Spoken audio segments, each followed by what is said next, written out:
DreAllDay.com. DreAllDay.com. I talked about this on Instagram the other day, but I wanted to put it on YouTube. YouTube has a longer tail than the Instagram post, so I'm on the record as to what I want to say about this LSU-Iowa situation from the women's college basketball games. There are several thoughts here, and I got about 15 minutes. Let me see if I can pack all this in 15 minutes. All right, so first of all, first thing that I said when I saw the clip, and I saw people saying it was classless, because those of y'all, if you're watching this video, you know what happened. So at the end of the game, there's a player from LSU, I believe her name was Reese, not Race, but we're going to talk about Reese, but Angel Reese. She is taunting Caitlin Clark from Iowa. Caitlin Clark, the best player in college basketball, who won all the awards, scored the most points ever in the tournament, broke the record, men or women, still had 30 in the championship game, but they got beat pretty soundly in the championship game. And at the end of the game, this girl, Reese, is basically following Caitlin Clark around the court and doing her can't see me gesture, basically taunting her, and then pointing to her ring finger, taunting the girl at the end of the game. And my first response was, no, that's not classless. A lot of people were saying it was classless. And because Angel Reese is black and Caitlin Clark is white, of course, people made this into a race thing. And that's the only reason that many of you are interested in it, because it's the black versus white angle. And then, of course, on social media and the people who, I'm not even gonna call these people journalists anymore. The TV people, they don't even get the respect of being called journalists. They all jumped in it, and of course, you know what sides they had to take. And Dawn Staley, she's basically making hollow man arguments about what people are saying about her team that never actually got said, and people are allowing this.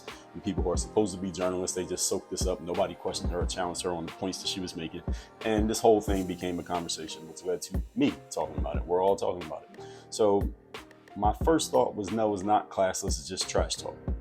But as I've thought about it more and absorbed it more and thought about more of where it came from, because I didn't watch the game. I do not watch women's basketball, period, on any level, let alone college. Most of you probably don't either. Let's be honest. We're going to get to that in a second.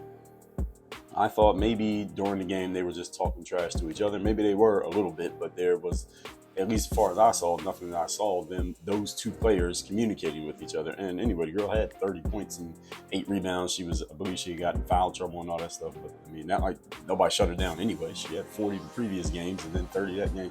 So y'all beat them. You didn't beat her. I mean, you did beat her, but technically you did. She was dominating the whole tournament. We all know this. So this girl, Reese from LSU, she follows the girl around. She's pointing to her ring finger and she's doing her basically mocking this girl's celebration. And some people said, well, the girl Caitlin Clark in an earlier game in the tournament, she did it, so it's okay that somebody does it back to her. All right, let's get a few things clear here. First of all, Caitlin Clark, when she did it, she said, and this is on video, y'all can find this video because I saw it. She told people I was doing it. She was looking at her assistant coach. She was basically getting affirmation, validation from her own coach. She wasn't doing it to another player, and she definitely wasn't doing it in a taunting way. And the way she did it, it was very quick. It was like a 2-second clip showing her do it. So she wasn't doing it to taunt anybody. She was basically communicating with her coach, like she was in her zone doing her thing, which she was most of the tournament. Secondly, the girl from LSU did that gesture to her as a way to taunt her, but Caitlin Clark never did anything to that girl. So you're doing it to her. It's not like it was a retaliation. Who are you defending? You're not defending anybody. Third, principles of trash talk. I did a reel on this. It's on Instagram. You can find it on Facebook as well. And I put it on Twitter as well. Principles of trash talk. And this one is a little more tongue-in-cheek. You don't wait till the game's over and it's 10 seconds left and you're up 20 to start talking trash. If you want to talk, say it before the game. Say before the game, we're going to shut this girl down who's scoring all these points and we're going to dominate and win the game. If you would have said it before the game and then did it, that's the kind of trash talk I respect. But if you wait till it's 10 seconds left in the game, you already won, now you want to get bold and cocky and talk, that's a violation of trash talk principles. It's if a man did that, I would say that's feminine energy. But since they are actual women, then I guess it's a little bit understood because they're women. Now, the other thing is, of course, this whole people only talking about this because it's race. If it was 2 white people doing this, nobody would care. If it was 2 black kids doing it, nobody would care. It's just the fact that it was black versus white is the thing that people are really, that's the reason why people are digging into this. But before I even get to the race part, all of you who are advocates of women's basketball, you say, well, women's basketball should get the same stuff the men get. They should get the same attention. Women's basketball is just as good if people would promote it and pay attention to it and invest in it the same way. Here's my question to you. If women's basketball is as good as you say it is, why did they just have the championship game, the biggest game of the year in women's college basketball, and nobody's actually talking about the game? That, to me, that's a mark against women's college basketball. The most important thing about it, and the only thing anyone's talking about, is taunting after the game by this player. If women's basketball is as good as you say it is, because in men's basketball, yeah, there's sometimes we talk about off the court stuff, but we also talk about what happened on the court because the game was that good. Was the women's game good enough that we can actually talk about the game? Clearly not. Any of you who's advocates of women's college basketball, please, or not advocates of it, but advocates of saying that the women's game should be on equal footing with the men's game in terms of marketing and dollars and investments, etc. Okay, this is the biggest game of the year. These are allegedly the two best teams that you got. Nobody's even talking about what happened on the court. They're only talking about the taunting and the back and forth and making it a race conversation. Well, if your game was any good, then this would not overshadow everything else. That's what I'm saying. And again, you got to push back against this. It's YouTube. I don't even have to tell y'all what to do. Put it in the comments. And so, was this classless? It was extra, is what I would say. I don't know if I would call it. If someone wants to call this classless, okay, it's just a different word. It was extra. The reason why it's extra is because any of you who's played a sport, you know as well as I do. When you play the sport, especially if you come from my era, you get to the end of the game and you won the game. You don't go taunt the players on the other team after you just beat them. If you do that, it's not that the players on the other team are going to do anything. Your own coach is going to check you. Your own parents are going to check you. Somebody else's, one of the parents of the other kids on the team is going to check you. One of your assistant coaches is going to check you and say, yo, we won the game. You win with class. You lose with class and you win with class. You win, you go shake hands. You lose, you go shake hands. You win, you celebrate. You lose, hey, we got to go to the drawing board and figure out how do we get better. But you don't go and taunt the other players on the other team after you just beat them. Even if there was trash talk going on, there was a rough game, and there was rough play happening during the game. I don't care what sport, baseball, football, basketball, whatever. At the end of the game, everybody comes together and they shake hands, and that's sportsmanship. What this girl did was a lack of sportsmanship, and we all know that was a lack of sportsmanship. And again, the reason that people are defending this is because it's a black girl, and she's doing it against this white girl who's a superstar of college basketball right now. And look, the white girl's still better than her. We all know she's the best player in college basketball. We all know this. And the thing is, and even on and watch basketball, I know she's the best player. Here's the thing, and this is what the girl from LSU, Angel Reese, said after the game. She said, people were saying all year that I'm too ghetto, I'm too hood. And then she said, I'm unapologetically me, and I did this for girls who look like me to let them know they can be unapologetically themselves. I did not like this quote. And let me tell you why I didn't like this quote, because I don't know who are these people she's referring to. This may be another hollow man argument. And again, I call this feminine energy, but she is a woman, so it's okay for her to have feminine energy.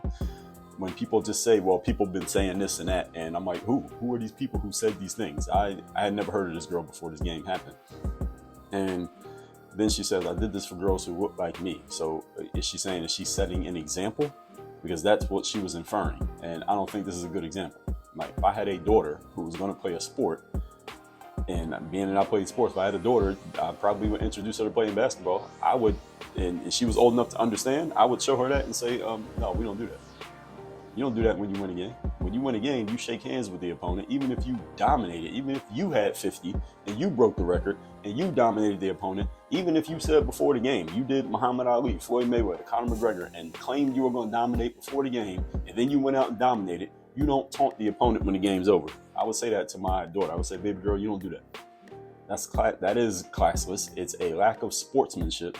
And if you won, you ain't got to taunt nobody, because the scoreboard tells the whole story. You ain't got to do nothing. You ain't got to do nothing extra to get any extra attention. The scoreboard tells everybody what happened. That's the great thing about sports. It's the ultimate meritocracy, because the scoreboard tells no lies. She didn't have to do all the extra stuff. And again, let's put the shoe on the other foot. Let's say Iowa had won the game, and this girl Caitlin Clark had 50 points, and they beat LSU, and she did that to the black girl on LSU. What would we be talking about right now? They'd be going crazy. The same people who are trying to defend this black girl for what she did and saying, well, she's just being an athlete, and people are saying it because it's racial undertones. What would they be saying if the white girl had done that to the black girl? We know what they'd be saying. They'd be saying the exact opposite thing from the exact same behavior, because these people are not, again, they're not journalists, they're race hustlers. Their whole thing is to find a conversation, make it about race, or one that's already about race, is already gift wrapped for them, and then just exacerbate it. This is how they make their money, and we all know it. We all know it. And again, you see it happening every single day. I don't even have to explain it to you anymore. You see it now. I've been saying this for at least 4 or 5 years. I've been telling you all this. These people are allegedly supposed to be the ones who are explaining to you how to look at a situation. These TV folks, they're supposed to be a little bit smarter than you and have a little bit more insight than you have, but this is their whole spiel. This is all they got. And these people have no substance. I've said it about people. I've said it. I was on Twitter a few weeks ago. I said about Bomani Jones. This guy has no substance. The only time you notice him on his shows that I don't think are doing too well from what I've seen is when he makes a topic about race. That's the only thing that can get him attention.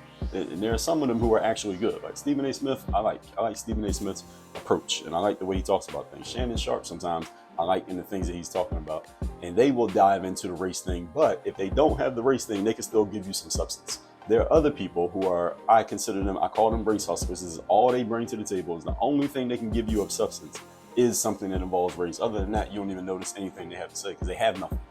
And this is the whole point. And that girl, again, going back to Angel Reese from LSU, I think her name is Angel. Excuse me if I got her name incorrect. But the girl from LSU, saying that she's doing this for girls who look like her. This is not an example to set for young women. Or even if I had a daughter who wasn't playing sports, I say, somebody said that you're too ghetto, you're too hood. And then she said, I'm unapologetically me. What exactly? Okay, I don't know what that means. She wants to be herself, whatever that means, fine. But saying that you're doing this for other girls, like as you're setting an example for black people, and that's what this whole thing was. So again, had that been, let's say the best player in, let's say South Carolina had won the game, right? Dawn Staley's team had beat Iowa, and LSU beat South Carolina in the championship game. Would the black girl from LSU be doing that to any other black girls from South Carolina at the end of the game had they won? Of course she would. She is encouraged by this whole race conversation that we all have going on, and she knew exactly what she was doing. And when she goes back to, she said that people say she's too ghetto, she's too hood. So I'm assuming she's from the ghetto and she's from the hood. So when she goes back to the hood this summer and sees all her hood people, all her ghetto people where she comes from, she's going to be celebrated, not because she won the championship so much, because really who cares about the women's college basketball championship? I'm just being honest. And not because of the fact that she's whatever player that she is, I have no idea, but because she did it to the white girl. And again, I'm the one who's willing to say that out loud. Now, most of the people you follow probably wouldn't say that, the quiet part out loud. That's the reason why she's going to be celebrated. Not so much because of the game or the championship. Yeah, there's some people who will respect it and appreciate her for it, but really that comes and goes. Like, we wouldn't even be talking about it. The game was on, I'm recording this on Tuesday morning. The game was what, Sunday? By Tuesday, ain't nobody even talking about it anymore, except people who are hardcore in it, and I ain't hardcore in it. The only reason any of us gives a damn now is because of that. So this whole thing, and the coach should have held that player accountable and said, yo, we don't do that after a game. I remember Penn State, they played a football game. I went to school at Penn State. I played basketball at a different campus than the main campus, but the football team had lost the game once, big game. Penn State's a big football program, right? And one of the players from Penn State was probably pissed off because they lost the game. I think it was a close game. He was walking to the tunnel without going in. You know how the players meet and shake hands after the game. He was walking to the tunnel without shaking hands, and the coach, it was James Franklin, I think he's still the coach there. He ran the player down when he was almost in the tunnel, grabbed him and said, yo, go shake hands. That's accountability. And I heard somebody say this. I think it was Jason Brown, who used to be on Last Chance U. He said this. He said, the accountability's gone with players these days because the coaches, and I got some friends who are coaches, I'm not saying them, but the coaches these days, and when it comes to sports, a lot of the coaches are trying to be friends with the players. And I think this happens also with parents. A lot of parents and people who are supposed to be authority figures and hold the kid accountable, hold kids accountable and teach them. Now they're trying to be friends with them. Now they're trying to be cool with them. And listen, I remember my mom was saying this once. She said, when I was raising you and my sister, she said, I wasn't trying to be your friend. I was your mother. And there's a difference. And I think a lot of times these days, the people who are supposed to be authority figures, coaches, parents, teachers, that they're trying to be, you all, some of y'all who are in this position, you're trying to be friends with these people you're supposed to be guiding. Or you're not their friend. All right, my child or children, if I have more, I'm not their friend. I'm in charge. And there's a difference. And I will hold you accountable. And I'm going to tell you, this is okay. What you just did, that's not okay. Don't ever do that again. And that's my job. That's my responsibility. I don't think a lot of coaches and parents are doing that these days. I don't think the coach from LSU went to grab that girl and said, yo, don't do that. All right, that's bad sportsmanship. Don't do that. We just won the championship. You ain't got to do nothing extra. You ain't got to do no extra shit. But this is what we are celebrating now as being unapologetically me, like the girl said. I think she wanted to say unapologetically black. She stopped herself. She caught herself from saying that because she would have put herself in a bad spot by saying that. So I give her credit for not going that far. But that's what she meant, because she said girls who look like me. Right? Again, I want a girl who look like you. I don't want a girl who look like you in my world, on my team, in my household. Right? So what? People said you're too ghetto, you're too hood, and you're like, hey, I am ghetto, I am hood. I'm gonna embrace that. What does ghetto and hood mean?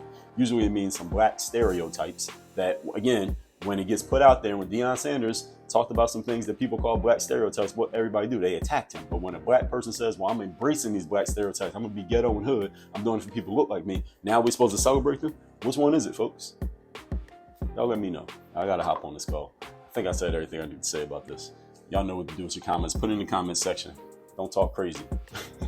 But if you disagree, you got a right to do so. Do so professionally.